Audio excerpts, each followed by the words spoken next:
Hi, I'm Rich Miller. At Virtua, we believe citizens need to be informed about the important healthcare issues affecting their lives. That's why we're proud to support healthcare programming produced by the Caucus Educational Corporation and their partners in public television. This special edition of One-on-One with Steve Adubato is brought to you from the Tisch WNET studios at Lincoln Center. Funding has been provided by Virtua, MagnaCare, TD Bank, Berkeley College, New Jersey Resources, Johnson & Johnson, and by Kessler Foundation, changing the lives of people with disabilities. Promotional support provided by The Record, North Jersey's trusted source, and NorthJersey.com. And by Meadowlands Regional Chamber, building essential connections that drive business growth. This is One-on-One. I'm an equal American just like you are. The jobs of tomorrow are not the jobs of yesterday. Look at this. You got this? Here it is, man. Look at that. Life without dance is boring. When you first heard that they were doing Charlie Rose and Gayle King, didn't you go, what? Do you enjoy talking politics? No. People call me because they feel nobody's paying attention. Our culture, I don't think, has ever been tested the way it's being tested right now. Such a good question. High five. Welcome to the Tisch WNET studio here in the heart of Lincoln Center, Manhattan. We welcome Jean Chatzky, who is Today's Show financial editor and author of a book called Money Rules, The Simple Path to Lifelong Security. Is there a simple path, Jean, to lifelong security? You know, there is actually a simple path. What people don't understand, because there's so much information flowing out there about investments and so much information about every single one, is that if you can master a few simple financial habits early in your life and just do them throughout your life, you're going to be fine. Well, let me try this on you. People who see you on the Today Show on a regular basis learn all sorts of important financial information. However, if I were to put you on the spot and say, what's the number one most common mistake people make when it comes to money? They spend more than they make. Do we? Yes. What, because we think we have more than we really have? Or we don't know how much we have coming in or where it's going. I mean, people, about half of all the people in this country are what we call financially fragile. And that means they couldn't come up with $2,000 if they needed it. These are folks who don't have emergency cushions. And $2,000? And if they had to come up with that amount of money on the spot, they would have to take out a payday loan, they'd have to sell their belongings, they would have to withdraw funds from their 401k, which is one of those things we say, never. And it's because people don't know how to save. And if they do know how to save, they don't do it habitually, which is one of those things you got to do throughout your whole life to get you to the end of the road. But Jean, you've learned to become an expert in part because of some of your experiences with money. Please share. I blew it, as many people do. I did. I blew it. Coming out of college, I got myself into some credit card debt. I grew up in the Midwest, Wisconsin, Indiana, West Virginia, Michigan, Illinois, all over. And I went to school in Philadelphia, came out of school, moved to New York, got a job earning $11,500 a year.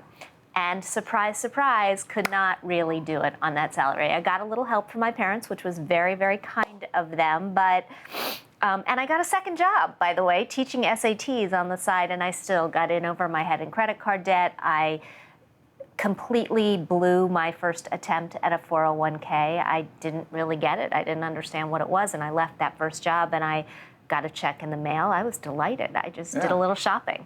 A little shopping? A little shopping. A little more shopping than I should have done, quite frankly. When did it hit you that you had a problem? It hit me that I had a problem when I'm married for the second time. And when I joined the club. When I realized that my first marriage might not stick. In part because of? No, not at all because of finances, actually. But I came to the understanding that I was going to have to do this myself. At some point, as 90% of the women in this country will have to do, because not just only of divorce, but because we live longer than you tend to do. And so not knowing how to handle my own money, but more important than that, not actually doing it was not acceptable anymore. And so I grew up, I got a clue, I started dealing with my own money, doing the same things that I was learning on the job as a financial reporter, everybody had to do. And I started saving like a lunatic. Saving like a lunatic? Yeah. What does it mean to save like a lunatic?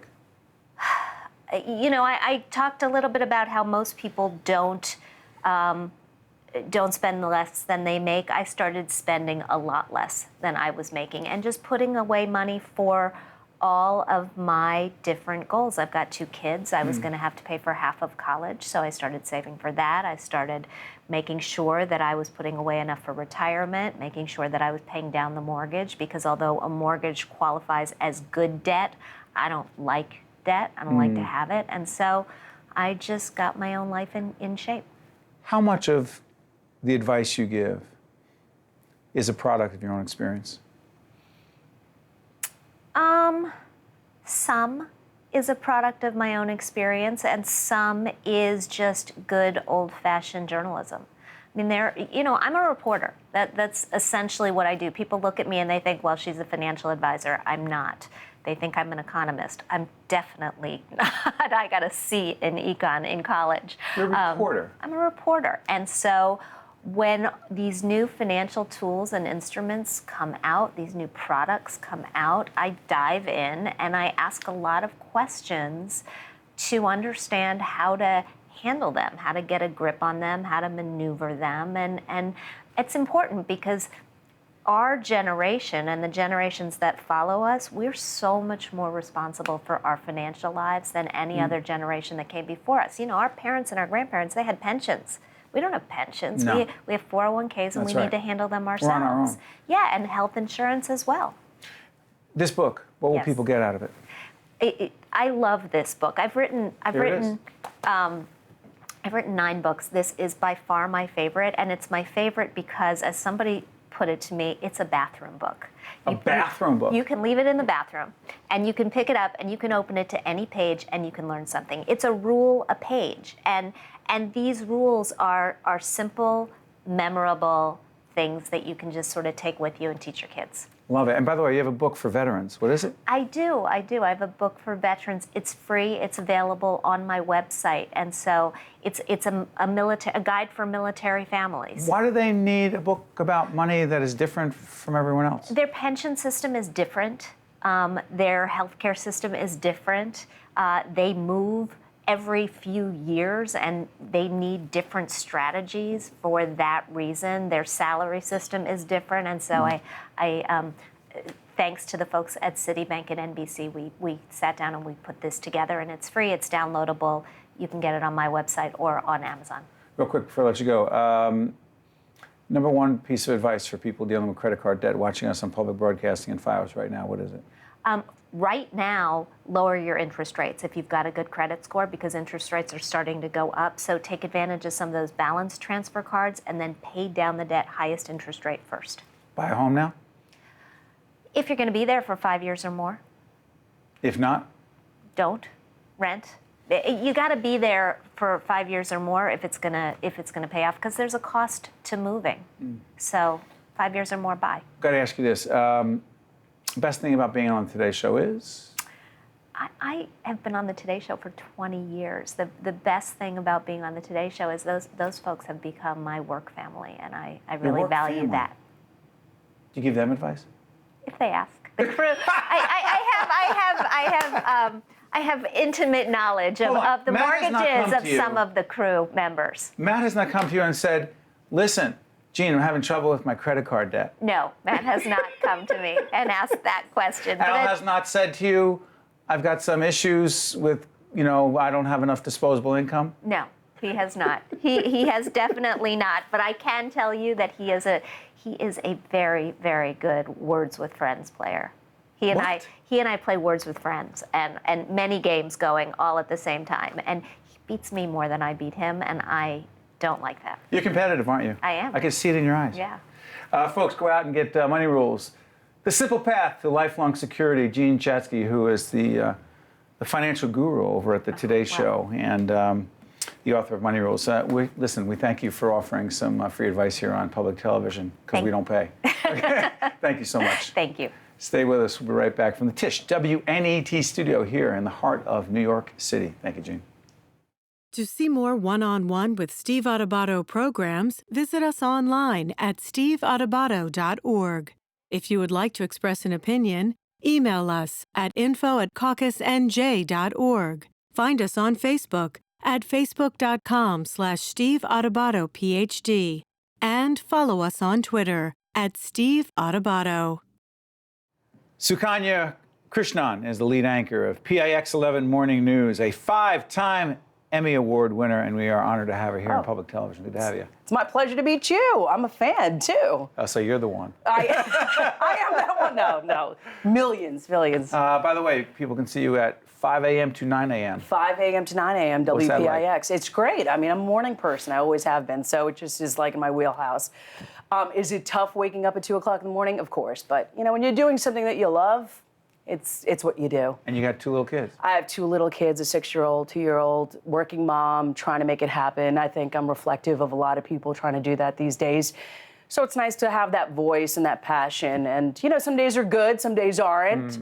And, TV is what it is. It's a demanding job, but I try to be as honest as I can with myself and the viewers. And they know when I'm not having a good day, and they know when I am. So it's interesting how intuitive and intrinsic we are with each other, even though there's this camera in front of us. It's that connection that's nowadays with Facebook and Twitter and Instagram. It's instant. And your husband is a firefighter. We're just talking. Yeah, he's a captain with the FDNY, and I love him. You are very connected to the city in so many ways. And back in 2001, sure. 9/11, your reporting was significant in so many ways. Guys, can we actually run a clip? Sure. One clip of you, and we'll come back and Yeah. talk. Let's go to the video. Mayor Giuliani has requested 6,000 body bags from the federal government, and the death toll so far officially, though it's expected to rise, the death toll stands at 82. We wanted to pass along some information too. According to the State Attorney General's office, some 900 workers in a building really close to the World Trade Center are also missing, and that's been part of the problem. It's so hard to watch all that because, I look at myself and I'm like, I was a young girl. I was 29 years old, 30 years old. I had just turned 30. And I don't even sometimes look at that day and it's like I couldn't even put it into context. I was trying to make sense of it because I knew how immense that story was. And I knew how it was going to be a defining moment for everybody, but I couldn't put it into words. Like Did you know? I was holding out hope because that was that night. I had work that morning when the towers were hit, the towers collapsed. I went to Bellevue, rinsed my eyes out, changed my clothes, and I went back down to ground zero. So that was what night? That was that night. That was the night. September 11th. Of September 11th into the 12th. So I was exhausted, I was tired, and the numbers were what the numbers were, but then you're right, I didn't understand the enormity of it. I didn't understand how many people were going to lose their lives and how we would all be defined as a nation by it, the days, the months, the years that followed. But all I was trying to do as a young reporter was tell the story, I never knew that it would be my defining story because it is really. How has it defined you? It's defined me as my purpose. It defines my humanity, my connection to my community, my deep sense of pride of being a New Yorker, more importantly, being an American. I want to make sure that people never forget that story. I mean, we're going to come in next year on the 15th anniversary. It's hard for me to wrap my mind around that, to know that I have lived so much of my life where other people haven't been able to live. I got married. We owe everything. What do we owe to our veterans? We owe everything to our veterans. Our first responders, we owe them the Zadroga Act for sure. It should be the Zadroga Law. It should be something that should be without a doubt. People don't understand what that means. Well, I think I don't think people understand what they did when everybody else was running away. Our first responders were running too, and nobody left anybody behind there on the pile. Everybody went there and made a sacrifice. I mean, it is countless how much of a sacrifice some made, and they made it with their lives. And so many people are still suffering with all these cancers, and there is nobody with a voice. And the fact that our federal government doesn't get that, and the fact that our lawmakers don't get it, I'm not saying it's our New York lawmakers, because they understand the resounding yes, but across the country, and that is the problem. And the Zadroga, the name, make it clear what that means. Well, I mean, it is the man who lost his life. It is that police officer who succumbed to all of the cancer that basically overtook his body. I mean, for us, I think if you don't understand what happened on that day, it's almost un-American and unthinkable. And coming on the heels of what happened in France, if it doesn't ignite some sort of fire in you to know that, man, there could be a possibility of something like that happening again. God forbid that ever happens again. But the fact that our first responders are the people that we turn to in times of crisis and emergency, it is almost something that we need to do as a people. And we should make it clear here on public television that with One on One, we're taping right before Thanksgiving 2015. This show will air several times. So we have to watch ourselves when we do that, and we don't know what is going to happen. Yeah, we don't know what is going to happen, but my hope and my dream, and I think like a lot of people who are married to first responders or connected to first responders or feel a sense of responsibility, not only to our veterans, our first responders, all of it, put it all in a big old circle, let's tie it up. It is the holidays after all. Let's talk about what we're thankful for and what we're grateful for, and most importantly, how we can give to our community. Yeah, so in the morning, right? You're switching gears. I switch gears really easy. Switching gears in the morning, your job, in part, is to have people wake up with all the morning show competition, and in part, be happy after the conversation we just had, which is so meaningful on so many levels and so appropriate and important. Yeah. But in part, your job is to also make people happy? Well, no? Of course, we're supposed to make people smile, but you know what? Laugh. But listen, here's the deal. I'm not a comic, but I'm just a regular New Yorker, and New Yorkers have a sensibility and a spirit about them that only New Yorkers get. Right. And so I'm not going to play in Des Moines, Iowa. Nothing against Des Moines, Iowa, but I'm not going to play in Des Moines. But there is a place for Sukanya Krishnan, and there's a lot of people who understand that vibe and that flavor. And I am truly of this community. I have been shaped and molded by the people around me. Where'd you grow up? I grew up on Staten Island. Don't I sound like it? I grew up in New Jersey. Does it sound like it? Yeah, it does. What do you mean? You said, what exit? You're killing me. Where's your family from originally? India. Yeah. My parents are Indian, Sukanya Krishnan, South Indian. Yeah. I'm from Tamil Nadu, speak my language. Listen, I'm a kid who came to this country. I'm everybody's immigrant stories. I mean, we all know people like this, but you know, when I came, there wasn't a lot of brown faces on TV.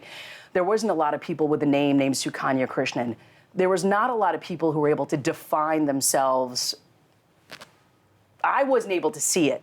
So I feel like I have a great sense of responsibility. So when everybody else sees my name, sees how proud I am, sees what I've been able to accomplish, I feel like I have to do it. There's a greater responsibility. And you and I know television. How many people and how many stations and how many networks have really taken a chance, you know, that isn't already done, you know? Not many. Yeah.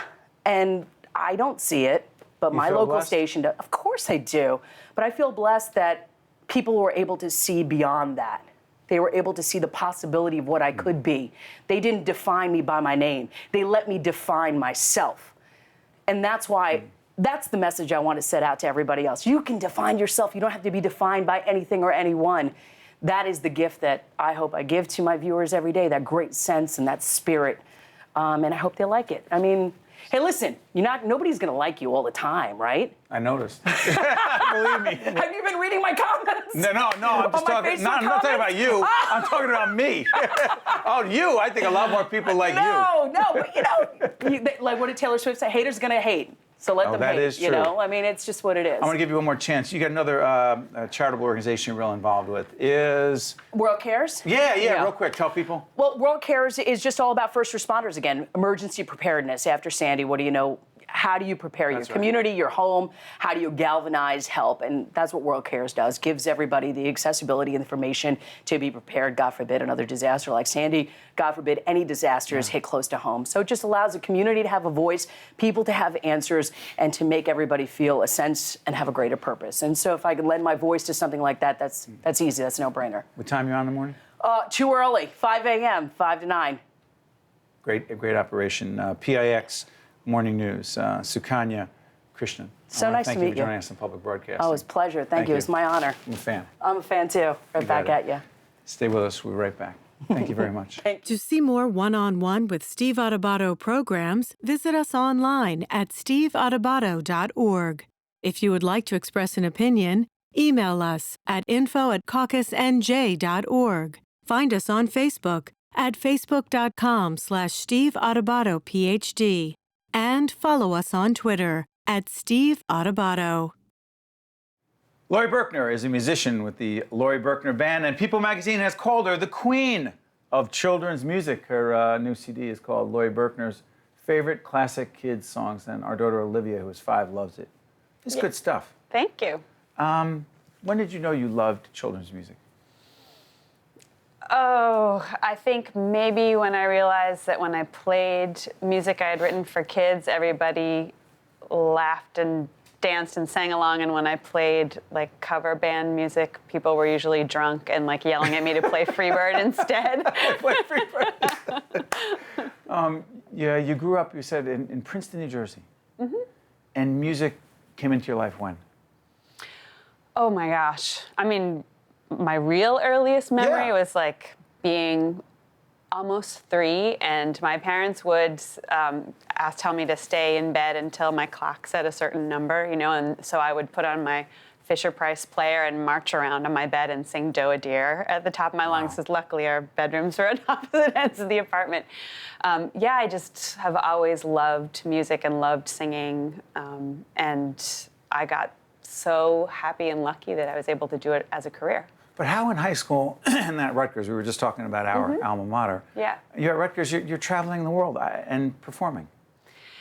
How did that get from one to the other? How do you wind up, how does your career take off? Oh, yeah, well, mostly it was that I was writing and performing and doing a lot of kids' music, recording, and I had some local success and people seemed excited about it, but the biggest thing early on was first that I had a shot at playing on the Today Show, and that was mostly that a producer there had a kid. 2001?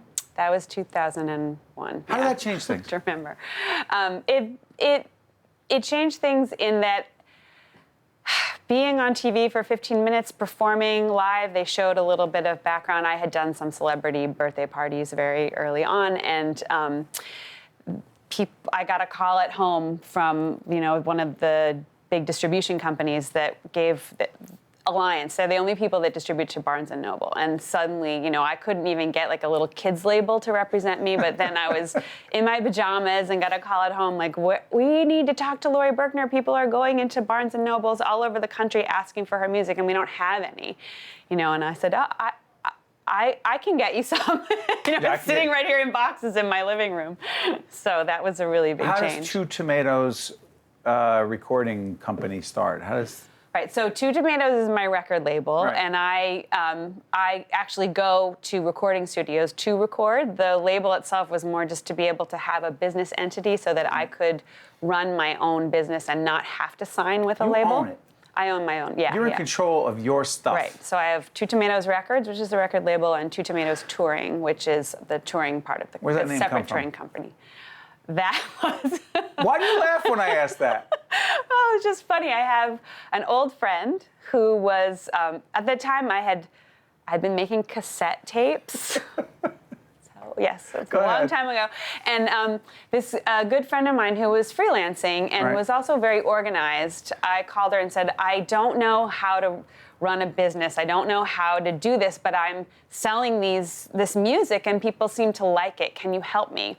So she said, okay, give me $50. I'll meet you once a week for a few hours, and we'll just, I'll make sure that you do things like send your music to people to write about it, send it into journalists and things like that.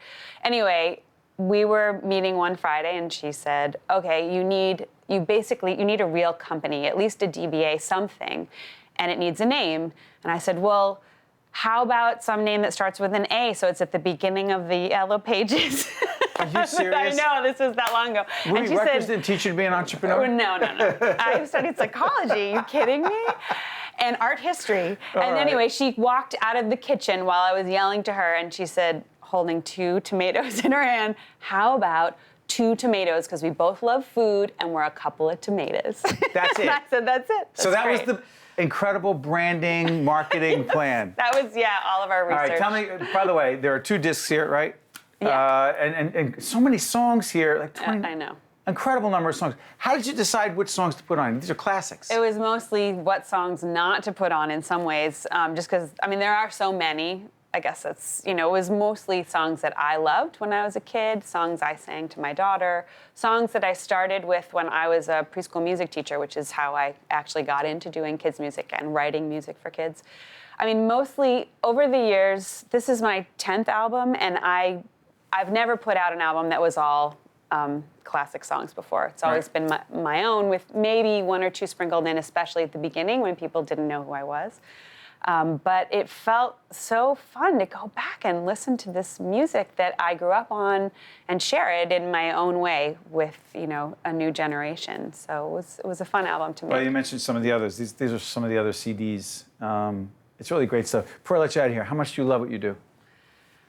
I love most of it. I don't love all of the business part. Sometimes that's hard, trying to sort of, promote and do sign, I don't know, just all the stuff I do in my office. How about the art? But the art I love. Mostly I love the kids. I love recording.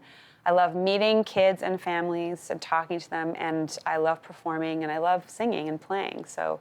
And writing the music too. So all of that part of it is wonderful. Isn't it funny how we love the art, but if you're not good at the business, you don't get to do the art? It's really true. Laurie Berkner's favorite classic kids songs. It is great stuff. And you're getting better at the business every day. One-on-One with Steve Adubato has been a production of the Caucus Educational Corporation, celebrating over 25 years of broadcast excellence. This special edition of One-on-One with Steve Adubato is brought to you from the Tisch WNET studios at Lincoln Center. Funding has been provided by Virtua, MagnaCare, TD Bank, Berkeley College, New Jersey Resources, Johnson & Johnson, and by Kessler Foundation. Transportation provided by Airbrook Limousine, serving the metropolitan New York, New Jersey area.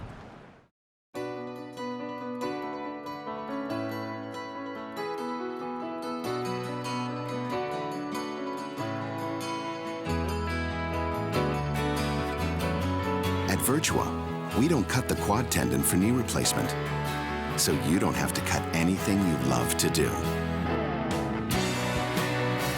It's what we don't cut that counts. The Virtua Joint Replacement Institute. Visit GotMyLifeBack.org today.